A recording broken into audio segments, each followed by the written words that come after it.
Hello বন্ধুরা, আমি হাসনাত। তোমরা হচ্ছে আমার চ্যানেল ম্যাট্রিক্স বাই হাসনাত। বন্ধুরা, ট্রেন রিলেটেড দুটি টাইপের অঙ্ক, যে টাইপের অঙ্ক একটু কঠিন বলে অনেক সময় মনে হয়, বা অঙ্কগুলো নর্মালি করতে গেলে একটু সময় বেশি লেগে যায়। কিন্তু আজকে আমরা এই ধরনের অঙ্ক কিভাবে 2 থেকে 5 সেকেন্ডের মধ্যে অ্যান্সার বের করা যায় সেটাই শেখার চেষ্টা করবো আজকের ক্লাসে। তো চলো শুরু করি আজকের ক্লাস। প্রথম টাইপটা বোঝো। একটি ট্রেন 150 মিটার দীর্ঘ বিশিষ্ট একটি প্ল্যাটফর্মে দাঁড়িয়ে থাকা ব্যক্তিকে 60 সেকেন্ডে এবং সমগ্র প্ল্যাটফর্মকে 90 সেকেন্ডে অতিক্রম করলে ট্রেনটির গতিবেগ কত? দেখো, এই ধরনের অঙ্ক আমরা যদি নর্মালি বের করতে চাই তাহলে কীভাবে বের করি? আচ্ছা, আমি একবার নর্মালি বের করি, তারপর 2-5 সেকেন্ডে যে বের হয় সেটাও আমরা শিখবো। নর্মালি কীভাবে বের করা যায় এই ধরনের অঙ্ক? এই যে 90 সেকেন্ডে যাচ্ছে, এই 90 সেকেন্ডে কত দূরত্ব যাবে? দেখো, 90 সেকেন্ডে প্ল্যাটফর্ম পার করে, আর প্ল্যাটফর্ম পার করা তার মানে নিজের দৈর্ঘ্যটা পার করা প্লাস প্ল্যাটফর্মটা পার করা, তাই না? তো এটাই হচ্ছে ব্যাপার। আর প্ল্যাটফর্মের দৈর্ঘ্য 150 বলেছে, তার মানে 150 মিটার পার করতে হবে। আর এই যে 60 সেকেন্ড বলা আছে, এই 60 সেকেন্ডে কোন দূরত্ব পার করে? একজন ব্যক্তিকে পার করা মানে নিজের দৈর্ঘ্যটাকেই পার করা। এবার খেয়াল করো, আমরা যদি বিয়োগ করে দিই, 90 থেকে 60 বিয়োগ করলে 30 সেকেন্ড পাই। এই 30 সেকেন্ডে কোন দূরত্বটা যায়? এখানে বিয়োগ করলে মানে ট্রেনের দৈর্ঘ্যটা কেটে যাবে, জাস্ট 150, এটা পাবো 150 মিটার। আচ্ছা, 1 সেকেন্ডে কত হবে? 30 সেকেন্ডে 150, তাহলে 1 সেকেন্ডে কত হবে? 150কে 30 দিয়ে ভাগ, এটা হচ্ছে 1 সেকেন্ডে। এটা মিটার প্রতি সেকেন্ড পাচ্ছি, কিন্তু অপশানে দেখো উত্তর দেওয়া আছে কিলোমিটার প্রতি ঘন্টা। তো মনে রেখো, এই ধরনের অঙ্কের ক্ষেত্রে সিম্পল যদি আমরা 18/5 দিয়ে গুণ করি তাহলে মিটার থেকে কিলোমিটার হয়ে যায়। ঠিক আছে, মিটার থেকে কিলোমিটার হয়ে যায় যদি আমরা 18/5 দিয়ে গুণ করি, আর 5/18 দিয়ে গুণ করলে কিলোমিটার থেকে মিটার হয়। চলো এবার কাটাকাটি করো, 150 সঙ্গে এটা কাটলে 5 দিয়ে এই 5 কেটে দাও, তাহলে 18 কিলোমিটার প্রতি ঘন্টা। এটা হচ্ছে আমাদের উত্তর। তো আমাদের উত্তর হবে অপশন সি। এবার এই অঙ্কটিকেই যদি বলতাম যে নর্মালি ট্রিক্সের মাধ্যমে করো, তাহলে কিভাবে করতাম ভালো করে বোঝো। কিচ্ছু না বন্ধুরা, একজন ব্যক্তিকে পার করছে আর একটা প্ল্যাটফর্ম পার করছে, এই টাইপ যদি থাকে তাহলে প্ল্যাটফর্মের যে দৈর্ঘ্য, ব্যক্তির তো কোনো দৈর্ঘ্য নেই, প্ল্যাটফর্মের দৈর্ঘ্যই থাকবে।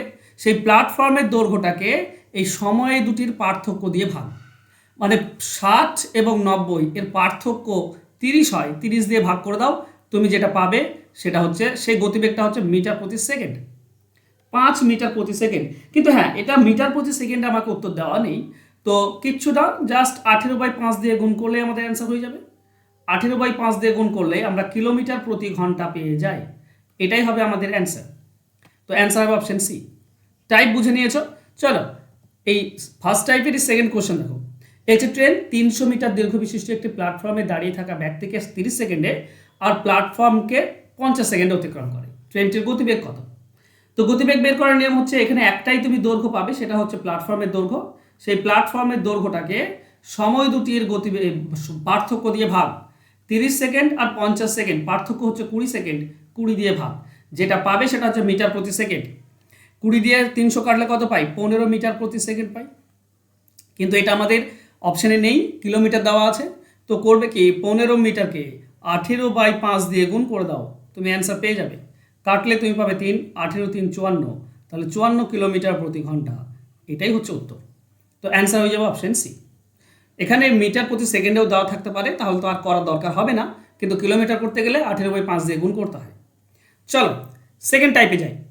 সেকেন্ড টাইপ সেম কোশ্চেন, বলেছে একটি ট্রেন 150 মিটার দীর্ঘ বিশিষ্ট একটি প্ল্যাটফর্মে দাঁড়িয়ে থাকা ব্যক্তিকে 60 সেকেন্ডে এবং সমগ্র প্ল্যাটফর্মকে 90 সেকেন্ডে অতিক্রম করলে ট্রেনটির দৈর্ঘ্য কত হবে? আগেরগুলো গতিবেগ চেয়েছিল, এখানে ট্রেনটির দৈর্ঘ্য যেটা আমার জানা নেই সেটাই বের করতে বলেছে। চলো আমরা বের করার চেষ্টা করি নর্মাল উপায়। নর্মাল উপায়ে দেখো, এই যে 90 সেকেন্ড, এই 90 সেকেন্ডে কোন দূরত্ব যায়? ট্রেনের দৈর্ঘ্য প্লাস প্ল্যাটফর্মের দৈর্ঘ্য। আর 60 সেকেন্ডে কি যায়? ট্রেনের দৈর্ঘ্য, শুধু একটা ব্যক্তিকে পার করা মানে নিজের দৈর্ঘ্য পার করা। যদি তুমি বিয়োগ করে দাও তাহলে কি হবে? এখানে 30 সেকেন্ড পাবে, 30 সেকেন্ডে কি যায়? টি কেটে যাবে, 150, এটাই তুমি পাবে 150 মিটার। 30 সেকেন্ডে 150 মিটার। আচ্ছা, আমাকে বলেছে ট্রেনটির দৈর্ঘ্য কত। তো ট্রেনটির দৈর্ঘ্য কী করে পাবো? এই যে 60 সেকেন্ডে যেটা যায়, একজন ব্যক্তিকে অতিক্রম করে মানে নিজের দৈর্ঘ্য অতিক্রম করে, তাহলে 60 সেকেন্ডে যে দূরত্ব যাবে সেটাই ট্রেনের দৈর্ঘ্য। তো 30 সেকেন্ডে 150 হলে 60 সেকেন্ডে কত হবে? ডাবল হয়ে যাবে 300 মিটার। 30-এ 150, তাহলে 60-এ হবে 300, এটাই হবে দৈর্ঘ্য। অ্যান্সার হবে অপশন সি। এটা গেল নর্মাল উপায়। এবার যদি ট্রিক্স দিয়ে করি কি করব, কিচ্ছু না বন্ধুরা, আগের ফর্মুলাটাই ইউজ করো। এখানে একটাই দৈর্ঘ্য পাবে 150, তো 150 দাও উপরে, নিচে সময় দুটির পার্থক্য দিয়ে ভাগ, মানে 60 আর 90 30 দিয়ে ভাগ ইনটু। এবার ভাগ করার পর থেমে গেলে হবে না, ভাগ করার পর আরেকটা কাজ করতে হবে কি, যে ব্যক্তিকে পার করতে যে সময় লাগে, ব্যক্তিকে পার করতে 60 সেকেন্ড লাগে, সেই 60টা গুণ, বাস তাহলেই হয়ে যাবে। ওকে, 30-এর সঙ্গে 60 কাটলে 2, তো 150 2 হচ্ছে 300 মিটার। এটাই হচ্ছে অ্যান্সার, অ্যান্সার হবে অপশন সি। এবার দেখো টাইপ 2 এর সেকেন্ড কোশ্চেনে যাই, সেমভাবে আমরা অ্যান্সার অ্যাপ্লাই করব। একটি ট্রেন 500 মিটার দৈর্ঘ্য বিশিষ্ট একটা প্ল্যাটফর্মে দাঁড়িয়ে থাকা ব্যক্তিকে 40 আর প্ল্যাটফর্মকে 90 সেকেন্ডে অতিক্রম করলে ট্রেনটির দৈর্ঘ্য কত হবে? তো এখানে 500 আছে টোটাল দৈর্ঘ্য 500 দিলাম। সময় দুটির পার্থক্য কত হয়? 40 সেকেন্ড আর 90 সেকেন্ডের পার্থক্য 50 সেকেন্ড, নিচে 50 দিলাম ইনটু ব্যক্তিকে পার করতে কত সময় নেয়? 40 সময় নেয়, 40 গুণ, বাস হয়ে যাবে অ্যান্সার। দেখো 50 আর 500 কাটলে 10 পাই, 10 আর 40 গুণ করলে হয় 400 মিটার, এটাই হবে ট্রেনের দৈর্ঘ্য। তো ট্রেনের দৈর্ঘ্য হবে অপশন ডি 400 মিটার। ক্লিয়ার? ওকে, আশা করছি শিখে নিয়েছো। হোমওয়ার্ক আছে, হোমওয়ার্কে যাব তার আগে বরাবরই যেটা আমি তোমাদেরকে বলে থাকি যে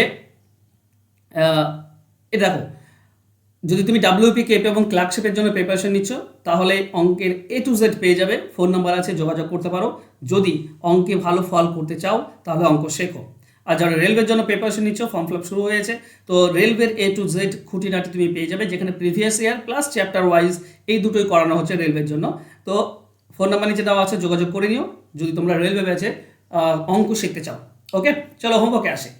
হোমওয়ার্ক বলছে একটি ট্রেন 900 মিটার দীর্ঘ বিশিষ্ট একটি প্ল্যাটফর্মে দাঁড়িয়ে থাকা ব্যক্তিকে 72 সেকেন্ডে এবং সমগ্র প্ল্যাটফর্মকে 108 সেকেন্ডে অতিক্রম করলে ট্রেনটির গতিবেগ কত হবে? এখানে ট্রেনটির গতিবেগ চেয়েছে, আর গতিবেগটা মিটার প্রতি সেকেন্ড দেওয়া আছে। তো তোমাদেরকে বেশি কাজ করতে হবে না, জাস্ট ফার্স্ট টাইপের অঙ্কটা যেটা শিখলে, যেখানে গতিবেগ বের করা শিখলাম আমরা, সেটা করতে হবে। কিলোমিটারে কনভার্ট করার দরকার নেই, জাস্ট মিটার প্রতি সেকেন্ড অপশনে দেওয়া আছে, তো মিটার প্রতি সেকেন্ড কত হবে? ABCD 4টে অপশন আছে, লিখো হোমওয়ার্ক আর তোমাদের answer. Thank you so much বন্ধুরা, আশা করছি আজকের ক্লাস তোমাদের ভালো লাগবে। ভালো লাগলে অবশ্যই লাইক, কমেন্ট এবং শেয়ার করে দাও। আর যারা এখন সাবস্ক্রাইব করেনি চ্যানেলটিকে সাবস্ক্রাইব করে নাও। ধন্যবাদ।